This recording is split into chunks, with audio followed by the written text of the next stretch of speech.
Today I'm showing you guys how to fix a common problem with a Westinghouse 4500 watt generator.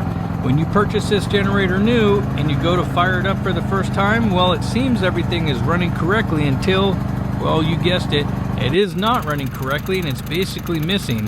What's happening is that the choke is not fully opening, so it's causing a rich condition that you can see there. The black smoke is coming out. So what happens is that from the factory there's a wire harness on the carburetor that goes to a little control module and it's not connected. So an easy way to diagnose it is to basically go take off this side panel. We're going to manually open the choke all the way. So that little black lever right there, that's our choke. It's fully closed. Now as we push it fully open, now the generator runs correctly. So that's causing our problem. So now what we have to do is go look for that wire harness. So what we have to do is pull off this front panel real quick. Now we're not going to fully remove it. All we're doing is loosening it by taking out 4 screws on the left, 4 screws on the right, and then we'll go ahead and basically just pull this thing forward, but be gentle as there's a lot of stuff connected back there. And then we're going to go looking for that little wire harness. It's from the carburetor to the very bottom right, and mine basically popped right out because it wasn't connected whatsoever, and you can see it right there. It's right behind that fuel line, and then it connects down to the control module that's right here behind this vent.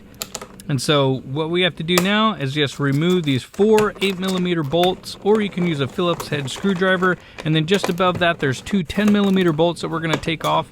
And while you guys are here, I hope you guys like the video. Make sure to subscribe, hit that like button, and ring that bell if you want to see more content that's coming out soon. So we'll continue on. So basically remove the 2 10mm bolts up top. We're going to remove the exhaust access panel, and then basically this will allow us to flex the blue panel out. We're not going to take it off. We just need to get access behind it in that lower left corner that you see right now. And so now what we're going to do is we're going to look for that wire harness, and I already kind of rerouted it from the front, and you'll see where it needs to plug in right there. That little white kind of rectangle connector, that's what we're going for. So now we'll kind of move the blue panel out of the way so we have some room, and you can already see the wiring harness is there, and you'll know that it's routed correctly is if what you do is you follow the existing wiring harness that's right there. I'll try to get the camera up here so you guys can see it. So you have that orange wire and red wire. You just follow this guy down. That's where you want to go, but make sure you do get underneath your pull cord. You don't want that sitting on top of it because it will wear through it if you ever do use a pull cord and not the starter or the electric start. And so now I'm going to try and connect this while looking through the camera, which is actually easier said than done, but just so you guys can see it as I do it. So basically we'll take the wire harness and we're going to try to connect it into the little white connector there while looking through this camera, which would be a lot easier if it wasn't in my way. But so one thing you do want to make sure is that to take care not to bend those pins. Take your time, make sure you don't get the pins bent because that'll make your job a lot harder. And once you get that little connector kind of lined up, you'll feel it kind of sit into position. And then once it does, then you can go ahead and just give it a push and it should just click right in. And there you go.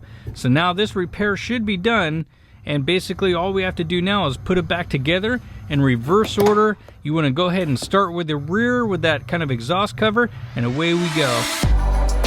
So now you can see with just those 4 bolts in the back, and then you have the 6 bolts on the side, this thing will be back together in no time with my superhuman speed, and we can get back out front to test this thing and see if it works.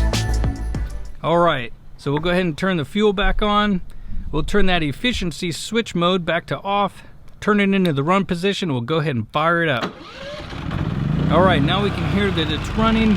It seems to be running great, but one thing I didn't check that you guys might want to also do as well is you might want to move that switch to the carburetor choke, move it to manually into the closed position, because I don't think I did that.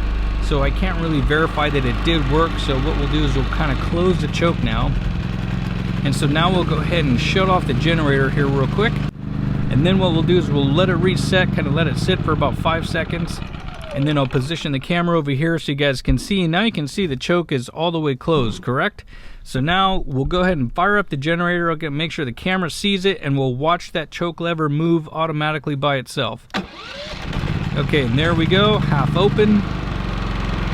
So we'll watch, and there we go, it rotated all the way open. So now that we've fixed our problem by connecting that harness to that control module down there, and this really isn't something that you guys should have to deal with as a customer.